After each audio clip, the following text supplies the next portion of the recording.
This episode is sponsored by Squarespace. It's thanks to their support that our videos like this and more are possible. We recreated our website using Squarespace and love using it.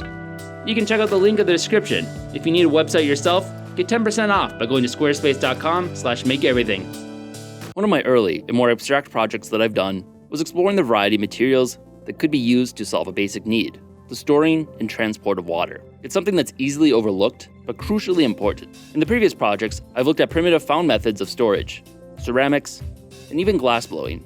But there's always been one more elusive material that's always seemed out of reach. It is likely the most common material of all containers today, plastic. However, now I hope to revisit it and cover this material next. First, with some very basic plastic and polymers that can be produced from previous items I've collected and made before. And then by teaming up with the Center for Sustainable Polymers at the University of Minnesota to make a common usable bioplastic. Plastics are an everyday part of life, from packaging to the billions of products they contain, toys, tools, and even artificial human organs. Almost everyone in the modern world has used plastics since the day they were born. But what exactly are plastics, and how are they made? Plastic, as the name implies, are materials that are malleable, can be molded into solid forms. Plastics are made of large molecules, called polymers. These large molecules have strong interactions with each other, which results in material that can be tough, stretchy, and chemically resistant. Polymers exist naturally in the world in many forms, such as latex and rubber, wood, and even in our DNA. The first man-made plastic is considered to be Parkinson in 1855, and since then many forms of plastics have been made, largely using petroleum sources. One unfortunate downside with synthetic plastics, however, is that since they are so durable, they degrade incredibly slowly. Many industries are looking to make the switch to bioplastics in an attempt to lessen their ecological impact in both the creation and discarding of their products. Many polymers are being developed out of renewable sources and with the express purpose of being biodegradable. An important distinction to make is that bioplastics are plastics made from renewable resources instead of petroleum, but does not necessarily mean they are biodegradable. All the ones I'll be focusing on are biodegradable. For more information on the history and impact of plastic and bioplastic, be sure to check out next week's companion episode of our podcast, Simply Complex, where we'll be doing some additional interviews and deeper exploring on the topic. But for now, let's make some bioplastic myself. One of the earliest plastics was made from the proteins of cow's milk. Similar to how I've made cheese or tofu before, the milk proteins are curded and separated using an acid, such as vinegar. In retrospect, the cheese I made for my original sandwich that used a similar method did seem a bit more like plastic than actual cheese. When separated, the protein polymer can then be molded into the desired shape and left to cure and harden. The end product isn't the most stable and was often treated with formaldehyde to produce plastics like gallows leaf. That was a common cheap material for items like buttons in the early 1900s.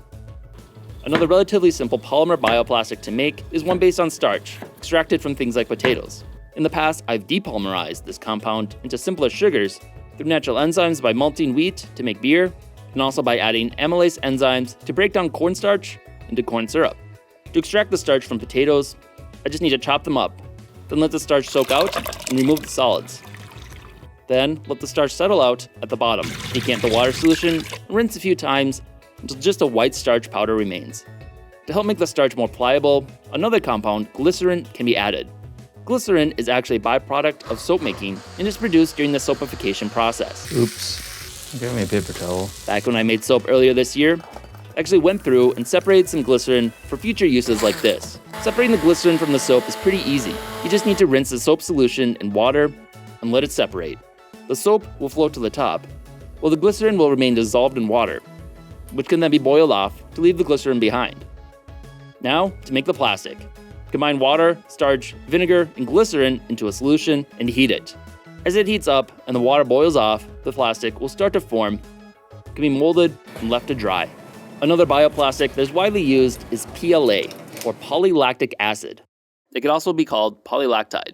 PLA starts with a sugar, often either from sugarcane or processed from corn, which is then fermented to produce lactic acid. Lactic acid is something I've messed with before previously when I was covering methods of preserving food. It's produced by various forms of lactic bacteria, which are crucial in the fermentation of many foods like pickles or kimchi. I've had some issues with bad fermenting in the past. Oh my god. This has been sitting on the top of my refrigerator for 6 months. Ew. Oh god, there's flies. No. That's not soy sauce. Oh god. So to speed things along, I started with an already isolated culture of lactic bacteria, which I then cultivated and fed sugar water, eventually resulting in an acidic solution of lactic acid. Sugar up. Supposed to avoid air bubbles. To transform the lactic acid into a usable plastic, several chemical processes will need to be performed to combine these molecules into a larger polymer. The past couple weeks, I've been fermenting some lactobacteria in a sugar water solution here. Test it, pH of 3, fairly acidic, so that proves it's been working. We have some lactic acid. So next I'm going to do a little distillation here just to concentrate it, and then I'll have a monomer for making an actual polymer. And we can begin to see some of the characteristics of plastic where it becomes thicker. It's not quite going to be a usable plastic, but let's see how close I can get right now. So right now it's mostly water, but it has somewhat of a syrupy texture, I would say. Let's see what we get once we remove more of the water. All right, so now after letting it cool to room temperature, I'm left with a very thick, gooey syrup. Unfortunately, lactic acid is transparent, and this isn't, which means there's a fair amount of impurities in here, likely leftover sugar that's now caramelized, and any other potential bacteria that may have been fermenting as well. I bet this would make a decent glue, except for the fact that it's obviously water soluble, but it's very sticky, and many polymers are actually used for making glues. A little bit of sweetness left from the sugar, I imagine. I'm surprised it's not sour, since lactic acid is always what makes things kind of sour. It's basically what makes pickles pickled. It's weird to think that this isn't pickles. So at this point, I believe I have technically made a polymer, but to make it a more usable plastic that's actually solid, it needs to be made into even longer chains, which will change its chemical properties. And for that is gonna take a bit of help from the University of Minnesota, and they're gonna help me deconstruct this, then reconstruct it into an even longer chain to form PLA, which is polylactic acid. So let's leave it up to the professionals. I'm at the University of Minnesota with the Center for Sustainable Polymers. They're gonna help me turn lactic acid into the bioplastic PLA. The Center for Sustainable Polymers is funded by the National Science Foundation through the Division of Chemistry. When you take a small molecule and you make long chains out of it, you get a plastic. You get a material that has tough properties. Most of the plastics that we get, that we're used to, are made from oil, but in the Center for Sustainable Polymers, we make them from renewable feedstocks such as corn or sugars. In this case, we're going to be making polylactide, but it's really difficult to make a long chain of polylactide. And so we have to go through 3 distinct steps. The first step is a dehydration and oligomerization. We're going to take lactic acid. You take this molecule and you make short chains out of it by doing a dehydration, by removing water. So you'll connect that one to the bottom one, and this one goes in the top. So what we're doing here is we're gonna use this heating mantle. We're gonna heat the lactic acid, which is in solution, and we're gonna remove all the water from it. And then we're also going to make it into these short chains by dehydrating it, so more water is gonna come off. And so the water vapor is gonna come up, it's gonna condense, and it's gonna go down in here. It's under vacuum because we are trying to push this reaction to go faster and to go farther. I also just realized we need a stir bar. That was exciting. Great job, Andy. Okay, now we need to insulate it and heat it up.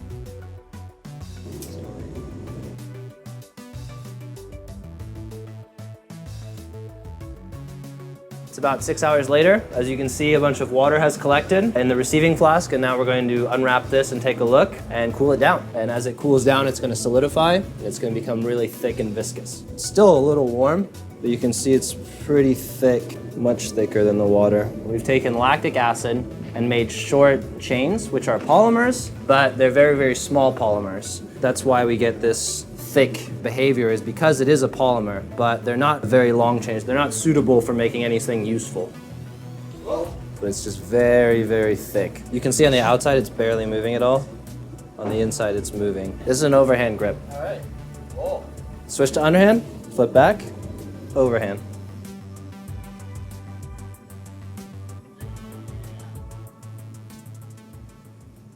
Today we're going to take the short chains of polylactic acid and make a ring out of it, another small molecule. And that's actually going to require something else, a catalyst. So you can actually take a look at it. It's about 1.5 grams in there. We won't need that much. And then tomorrow, we'll be able to take this monomer or this molecule and make long chains of polylactide. We're gonna operate at really high vacuums today. We're gonna have to fill up some dewars filled with liquid nitrogen as traps so stuff doesn't go all the way through this apparatus and into the pump that's pulling vacuum. We have to protect the pump. So now we're gonna put the traps up. It's not the most graceful process. That's okay.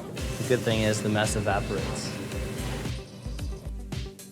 So today we're gonna use this, a receiving flask. We'll cool this to make sure everything condenses before it gets to the vacuum. And we'll insulate this to make sure this stays relatively hot so that the lactide actually gets over. So the catalyst, it's called tin octoate or stannous octoate, which is a liquid tin catalyst.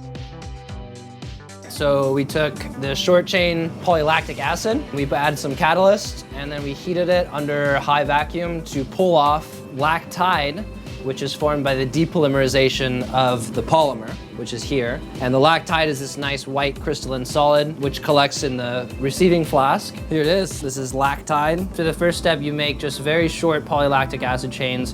In this step, you break them down into a monomer or a molecule that can be polymerized much better. Ultimately, a good plastic has very long chains. You'll see there's some stalagmite type crystal formation and then also this beautiful stuff on the side here.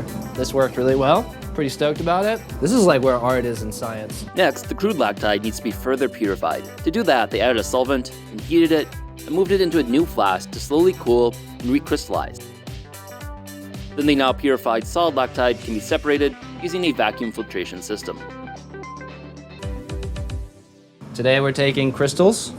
They are lactide crystals and we are polymerizing them into very long chains. To do so, we have a bunch of lactide in this pressure vessel, which can hold high pressures. We're gonna add a few things. One of them you're familiar with is a catalyst. The other thing we're gonna put in there is also a white solid. We call it an initiator. It actually starts every polymer chain. These molecules will help the lactide polymerize in a more controlled fashion. So we're taking the air out because the air can influence the reaction. And so what we're gonna do is we're gonna put a very heavy gas. We're just going to quickly introduce the heavy gas and then cap it really fast. And it should have a decent inert atmosphere, not perfect, but good enough. This is the oil bath, preheated. The solid that I put in there is the initiator, and this big amount of lactide should melt pretty quickly, and you'll see it start to stir. All right, here it is. This is the product. I can't even crack it, so there's no way to get it out really, except for dissolving it. This is dichloromethane. This is some solvent. I'm just gonna put it in here. The solvent is gonna dissolve the polymer over time. So when we come back tomorrow, this should all be one homogeneous mixture. There we go. Are we rolling already? We are rolling. Oh, there's no light on this one. There isn't? The light's out too. Today we're going to isolate the polymer through a process called precipitation. So we're gonna call this step 3.5. What we did last time was we took this lactide and made polylactide, which I can label here. So now we have these long chains of polylactide. They were stuck in the reaction vessel, so we had to dissolve them up. So we put them in what we call a good solvent, something that it likes, and we're gonna drip this in to a bad solvent. The bad solvent is not good for the polymer, so the polymer is gonna come out as a solid. But the catalyst is gonna stay in the solvent. So in this step, we're separating out either residual catalyst or residual lactide from the polymer. There's so much polymer, and there's a stir bar that needs to keep moving. So we're gonna do it pretty quick. We're gonna have just this stream flow in, and we're gonna try and flow it in right into that vortex so that the fresh stuff coming from the top is always continuously meeting fresh solvent. As predicted, we already have a big ball of polymer. We'll call it a polymer. There it is. Boom, beautiful. Oh, that's nice. So this is all really fluffy and contains a lot of methanol, so we're gonna have to get rid of the methanol later. It's pretty nuts. It's a lot of polymer. Are we filming in non-landscape right now? God damn it. So here we are with the dried polymer. Kind of rip it open. It's very fibrous from all those little strands. Kind of like a cocoon. This melts at about 170. So now we're gonna melt it all in this oven, which has nitrogen in it. Boom. Now we should have a nice solid slab of it. That melted became that. This right here, what you're holding, is the stuff right after precipitation, except right after precipitation, it was very wet, a lot of methanol in it. So we just dried it. So now you can feel and you can kind of squish it. It's actually pretty dry. And then we take that and just melt it. There's a lot of air in it. It's very light and fluffy, and we melt it down into this. I mean, it was a pancake that we broke into multiple pieces. And so it gets much harder and much more dense. Chemically the same, yeah, nothing is different. One's just been heated. And you can see like where the bubbles were leaving. If you want to get in tight on that.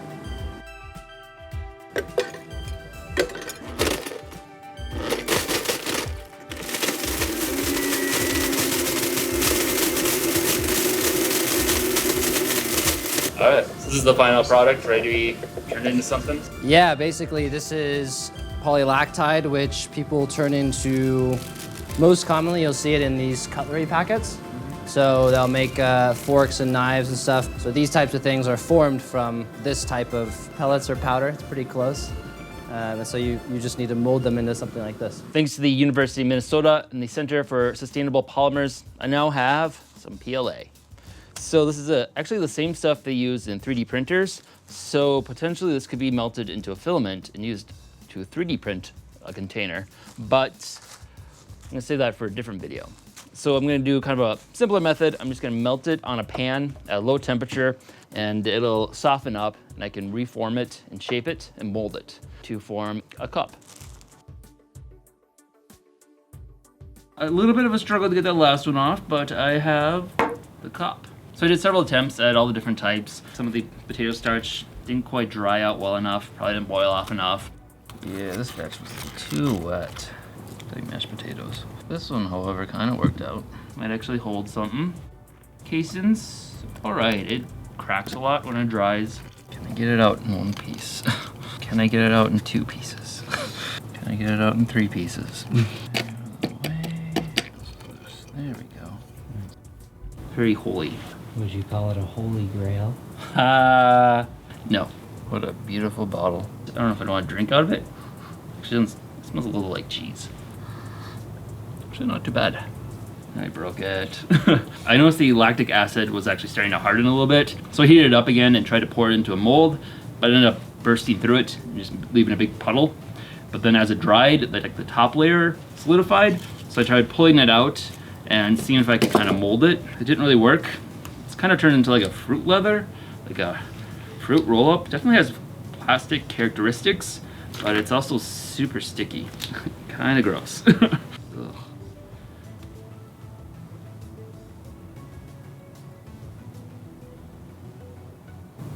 It's not bad. And then the PLA was a bit of a pain to actually try and mold. When I talked to the guys at the U, they just said, like, oh, you can just melt it and then kind of probably melt it over a form and it'd be super easy. It was not.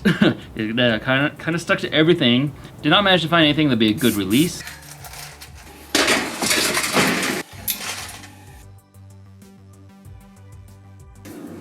So beautiful.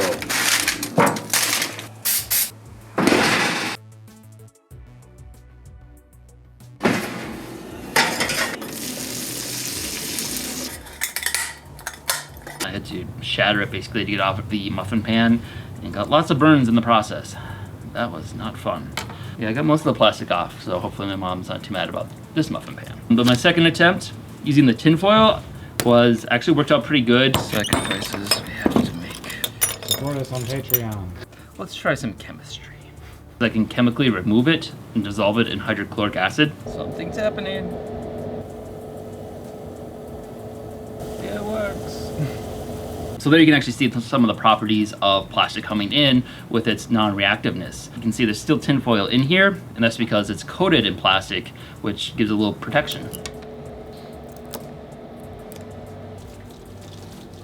So thanks to the Center for Sustainable Polymers at the University of Minnesota, I was able to make some PLA, which is still a pain to mold.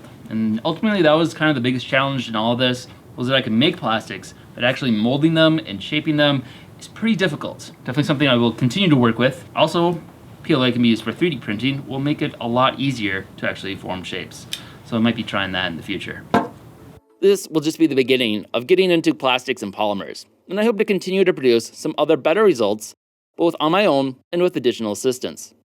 I've already collected some potential sources for making my own rubber soon.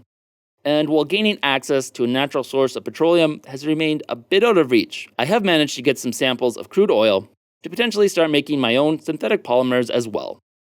Thanks again to Squarespace for making this episode possible. Whether you need a domain, website, or online store, make your next move with Squarespace. Create a beautiful website with their all-in-one platform, no coding experience required. They have a ton of templates to choose from, so you don't have to start your designs from scratch.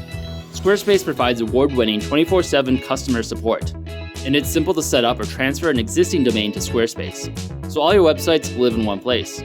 We've been using Squarespace for a while now and really love how easy it is to use and how great our content looks on their platform. Start your free trial today at squarespace.com/makeeverything to get 10% off of your first purchase. If you enjoyed this video, be sure to subscribe and check out other content we have covering a wide variety of topics. Also, if you've enjoyed these series, consider supporting us on Patreon. We are largely a fan-funded channel and depend on the support of our viewers in order to keep our series going. Thanks for watching.